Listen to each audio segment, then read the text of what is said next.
कि IBPS clerk का form कौन से स्टेट से भरना चाहिए, दूसरे स्टेट में आपको क्या परेशानी आ सकती है, एलपीटी का क्या इशू है, एलपीटी में क्या कोई फेल भी करता है। ये सब सारे डाउट्स हैं जो आज इस वीडियो के माध्यम से क्लियर करें। सबसे पहले कि कौन सा स्टेट से अप्लाई करना है। देखिए, सबसे तो बेस्ट है कि आप अपने स्टेट से अप्लाई करिए, क्योंकि वहाँ पे आपका वेल नोन होता है, आपका लैंग्वेज से जानकारी होता है, आपका लोगों से मिलना जुलना होता है। लोगों से मिलना जुलना इन द सेंस कि लोगों से आप परिचित होते हैं, मतलब in terms of culture and language, ठीक है, और ट्रेडिशन, ये सब से आप थोड़ा सा परिचित होते हैं तो थोड़ा सा अपनापन टाइप का आपको लगेगा। ठीक है। अब दो केस होता है, एक होता है कि आपके स्टेट में मान लीजिए कि वैकेंसी नहीं है, तब तो आपके पास कोई ऑप्शन नहीं है, आप नियर बाय स्टेट या जो भी आपके लैंग्वेज के हिसाब से आपको कंफर्टेबल लगता है वो स्टेट से आप फिल कर सकते हैं। और वैकेंसी देखिए, कम ज़्यादा के हिसाब से आंख मूंद के मत भरिए, सारे कुछ देखिए कि कट ऑफ का क्या क्राइटेरिया है, कट ऑफ कितना जाता है, वैकेंसी कितना है, सब कुछ होता है। कुछ स्टार्टिंग में क्या होता है कि कुछ बैंक जो है वो एनआर रिपोर्ट करते हैं, नॉट रिपोर्टेड, तो वैकेंसी बाद में ऐड होती है। ठीक है। पिछले आईबीपीएस के टाइम कुछ फ्रेंड्स का ये था कि बहुत सारे बैंक में एनआर था, तो उन्होंने क्या किया कि सेंट्रल बैंक ऑफ इंडिया को डाल दिया फर्स्ट प्रेफरेंस पे। और क्योंकि उन्हें लगा कि उसमें वैकेंसी स्टार्टिंग में था और अच्छा वैकेंसी था, इस बार भी शायद अच्छा वैकेंसी, तो उन्होंने डाल दिया। जब रिजल्ट आ गया जब ज्वाइनिंग हो गई तो उनको मिक्स्ड फीलिंग आ गई, थोड़ी खुशी थोड़ी गम कि जॉब तो हो गई लेकिन वही है कि प्राइवेट होने वाली। ठीक है, तो ये सब चीज़ों का आप जानकारी स्टार्टिंग में ही रखें, समझे। बैंक प्रेफरेंस का यदि बात करें तो जो भी अभी के टाइम से देखिए, कल को क्या होगा ये कोई नहीं जानता, तो आप प्रायोरिटी रखें, अभी जो करंट में है उसको आप आगे रखें। बाकी जो जैसे कि सेंट्रल बैंक ऑफ इंडिया हो गया, इंडियन ओवरसीज बैंक, ये अभी पार्लियामेंट में बात चल रही है इसको प्राइवेटाइजेशन को लेकर, तो इसको आप लास्ट में रखिए। बाकी जो आपका टॉप बैंक हो गया, पीएनबी हो गया, फिर से बैंक ऑफ बड़ौदा हो गया, कैनरा बैंक हो गया, इंडियन बैंक हो गया, ये सब आप आगे रखें। ठीक है, कल का मत सोचिए, लेकिन आज जो सिनेरियो है आज के हिसाब से आप ऐसा प्रेफरेंस डाल सकते हैं। ये तो हो गया बैंक का प्रेफरेंस का बात। स्टेट का मैंने बता दिया। और स्टिल क्या होता है कि देखिए, जो कुछ स्टेट्स है जैसे गुजरात हो गया, महाराष्ट्र हो गया, फिर से आपका आसाम साइड हो गया, मेघालय हो गया, उसका वेस्ट बंगाल हो गया, ये सब कुछ स्टेट्स है जो थोड़ा सा मोस्ट प्रीफर्ड के कैटेगरी में आता है। इसके बहुत सारे रीजन्स हैं। देखिए, एक तो है कि Gujarat Maharashtra side vacancy area ज़्यादा बड़ा है, तो वैकेंसी भी अच्छा खासा आता है, और अच्छा खासा आता है तो, और उधर के जो लोकल्स होते हैं वो बहुत कम अप्लाई करते हैं। गुजरात महाराष्ट्र मेनली बिजनेसमैन होते हैं, तो वो लोग ज़्यादा अप्लाई नहीं करते हैं, तो आउटसाइड बच्चे ज़्यादा वहाँ पे आपको मिलेंगे, ये चीज़ होता है।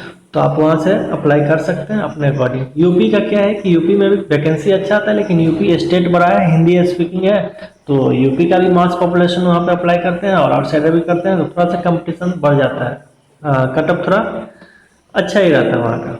बाकी गुजरात महाराष्ट्र असम मेघालय डब्ल्यू, ये सब में आपको थोड़ा सा कट ऑफ कम दिखेगा। ठीक है, ये चीज़ हो गया, आप इसके अकॉर्डिंग अप्लाई कर सकते हैं। बाकी मेन जो मुद्दा है वो एलपीटी का। ठीक है, देखिए एलपीटी आईबीपीएस के टर्म में देखें तो ये एक फॉर्मेलिटी होता है, एज सच कोई दिक्कत नहीं होता है। आप यदि थोड़ा सा लिखना सीख लें, थोड़ा सा बोलना सीख लें, थोड़ा सा पढ़ना सीख लें, बोलना उतना ये नहीं है, फ्लुएंसी नहीं होनी चाहिए, आप लिखना जाने और पढ़ना जाने। ठीक है, एलपीटी में होता क्या है उसको पहले डिस्कस करते हैं। एलपीटी में क्या करेगा आपको इन जनरल कि एक आपको कुछ लिखने के लिए दे देगा। ठीक है, या तो एक पैसेज देगा, उससे 4-5 क्वेश्चन देगा, उसको आंसर लिखिए उसका, या हम लोगों के टाइम हुआ था कि आपको एक पैसेज कोई टॉपिक दे दिया। ठीक है, हम लोग के टाइम दिया था कोविड-19, उसके बाद कस्टमर सर्विस और एक और टॉपिक था, वो तीनों पे आप कुछ लिखिए, 150 वर्ड 100 वर्ड। ठीक है, वाइट पेज पे आप उसको लिखिए। उसके बाद क्या करेगा आपको कि एक न्यूज़पेपर दे देगा, उसको बोलेगा कि एक पैराग्राफ आप पढ़िए। ठीक है, बहुत केस में होता है कि यदि नहीं रीड होता है तो बोलता है कि 2-4 शब्द ही पढ़ दो। ठीक है, तो वो सर्किल ऑफिस लेता है और वो फॉर्मेलिटी होता है। ठीक है, आपको फॉर्मेलिटी है, वो पास हो जाते हैं आप। बाई चांस यदि पास नहीं होता है, एट दी मोमेंट आपको कुछ नहीं आता है, तो आपको वो टाइम देंगे, या तो 15 दिन या फिर 1 महीना, 3 महीना, 6 महीना, वो टाइम देगा कि आप इतने दिन में सीख लीजिए और दोबारा आके आप टेस्ट दीजिएगा। तो ये चीज़ है, तो उसमें रिजेक्ट होने का ऐसा कुछ ये नहीं है कि आपको रिजेक्ट कर देंगे। दिक्कत कहाँ पे आती है वो मुद्दे की बात बताते हैं। देखिए, दिक्कत ये होती है जब आप दूसरे स्टेट से और दूसरे लैंग्वेज जो आपका वेल नोन है वहाँ से अप्लाई कर देते हैं, तो आपको जॉब तो मिल जाती है, जॉब सिक्योरिटी भी है, एलपीटी के कारण आपको निकालेगा नहीं, वो आप सीख लीजिएगा, थोड़ा बहुत मैनेजेबल हो जाता है, ठीक है। दिक्कत वहाँ आती है जब मान लीजिए कि आपको पोस्टिंग दे देगा रूलर, और देता है मैक्सिमम केस में आपको, कलर के केस में स्टार्टिंग में आपको रूलर पोस्टिंग देगा। अब रूलर में क्या होता है, रूलर में जो मास पीपल होते हैं वो इलिटरेट होते हैं, उनको अदर लैंग्वेज उतना नहीं जानते, वो हिंदी और इंग्लिश उतना नहीं जानते हैं, उनको लोकल लैंग्वेज ज़्यादा वो लोग जानते हैं क्योंकि इलिटरेट है।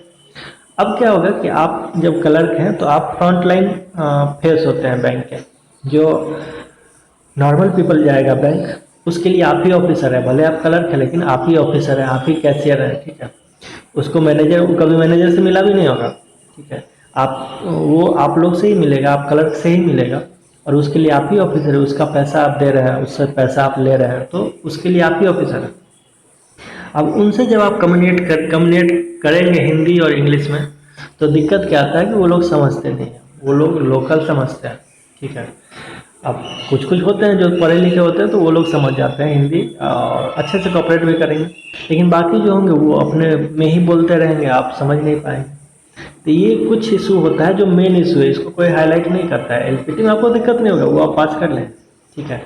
और अब मुंबई सब सर्किल में क्या होता है, महाराष्ट्र में मेनली क्या होता है कि जो अदर साइड से होते हैं उनको डालते हैं मतलब मुंबई सेंट्रल में, लेकिन वहाँ पे भी दिक्कत होता है, ऐसा नहीं है कि दिक्कत नहीं होता है। एक दोस्त है मेरा एसबीआई में, उसका क्या हुआ था कि ऐसे ही कुछ इशू हुआ था, तो एलपीटी तो वो लोग से भी हुआ था, वो लोग का भी पास हुआ था, लेकिन कुछ कस्टमर्स कंप्लेन कर दिया था, ठीक है, ब्रांच मैनेजर से या फिर शायद उससे आगे कंप्लेन कर दिया कि ये लोग मराठी नहीं समझता है, हम लोग को दिक्कत होता है। तो बैंक का रिप्लाई था कि मैंने सबको एलपीटी टेस्ट पास करा के लिया है, मेरे सारे जो एम्प्लॉय हैं वो वेल क्वालिफाइड है, ठीक है, तो कंप्लेन रिजेक्ट कर दिया था। तो इस तरह के इशू होते हैं, ये चीज़ आपको फेस करना पड़ेगा। इसीलिए लैंग्वेज थोड़ा सा यदि वेल नोन हो, आप जिस स्टेट से अप्लाई कर रहे हैं तो ज़्यादा बेटर है। बाकी तो देखिए जॉब है तो करना ही है, ये सब प्रॉब्लम्स आपको झेलना ही पड़ेगा।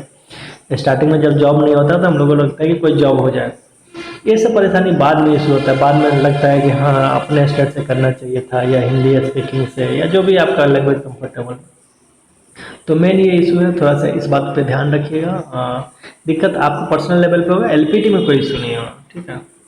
बाकी पे एंड प्रमोशन की बात करें तो वो तो पता ही है, क्लर्क से आप पीओ में जा सकते हैं 3 साल के लिए। और वर्कलोड की बात करें तो देखिए, ऐसे तो मेरा भी यही एजम्पशन था पहले जॉब से कि 10 to 5 है, 5 हार्डली 5:30 तक निकल जाना है ब्रांच से। लेकिन मैं अपना बात बताऊँ तो कुछ दिन ऐसा भी होता है जो 8 बज जाता है, 8:30 बज जाता है, ठीक है।